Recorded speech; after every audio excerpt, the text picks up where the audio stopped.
जाफानी case में बयान के लिए बुलाया गया। साबिक वज़ीर आला को आशियाना हाउसिंग केस में गिरफ्तार किया गया। नैब कल शहबाज शरीफ को एहतसाब अदालत में पेश करेगा। शहबाज शरीफ की गिरफ्तारी जमहूरियत के सीने पर जख्म है। हमजा शहबाज की कॉन्फ्रेंस, कहा धांधली को गिरफ्तारी के पीछे नहीं छुपा सकते। नैब को फिर सियासी इंतकाम के लिए इस्तेमाल किया जा रहा है। मुस्लिम लीग नून के लिए हथकंडे नए नहीं है। मरियम औरंगजेब कहती हैं हुकूमत ज़िमनी इलेक्शन के वक्त से खौफजदा है। राना सनाउल्लाह का नैब को करप्शन इल्जाम साबित करने का चैलेंज, पूछा फवाद हसन फवाद किस जुर्म में वादा मुआफ गवाएं। शहबाज शरीफ ने वजीर आजम का सरकारी जहाज इस्तेमाल किया। इस्तेमाल पर 35 करोड़ के अखराजात आए। मुशाहिदुल्लाह ने सरकारी खर्च पर इलाज करवाया। इलाज पर 54,000 पाउंड खर्च किए। जहाज के इस्तेमाल पर शहबाज शरीफ को नोटिस जारी कर रहे हैं। सारे पैसे वापस करने होंगे।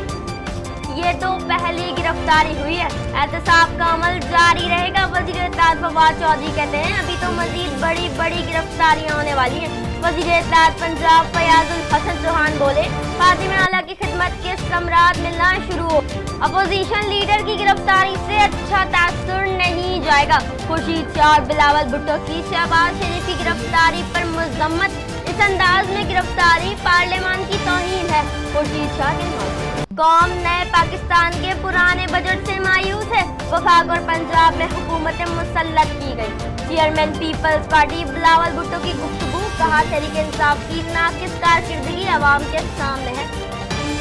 वज़ीर आज़म इमरान खान की ज़ेरे सदारत हाउसिंग टास्क फोर्स का इजलास, 50 लाख घरों की तामीर के मुतालिक ब्रीफिंग। इमरान खान कहते हैं आम आदमी को सस्ते घरों की फराहमी तरजीह है। अमेरिका में पाकिस्तान के साबिक सफीर हुसैन हक्कानी से मुतालिक बड़ा फैसला। इश्तिहारी मुल्जिम हुसैन हक्कानी के दायमी वारंट गिरफ्तारी जारी। हुसैन हक्कानी ने सदारत खाने के $2 मिलियन के फंड में फुट की। FIA की रिपोर्ट। फिल वक्त इतना ही। मजीद खबरों और अपडेट के लिए विजिट कीजिए हमारी वेबसाइट csnlive.tv। इसके अलावा आप हमें ट्विटर और फेसबुक पर भी ज्वाइन कर सकते हैं। देखते रहिए CSN।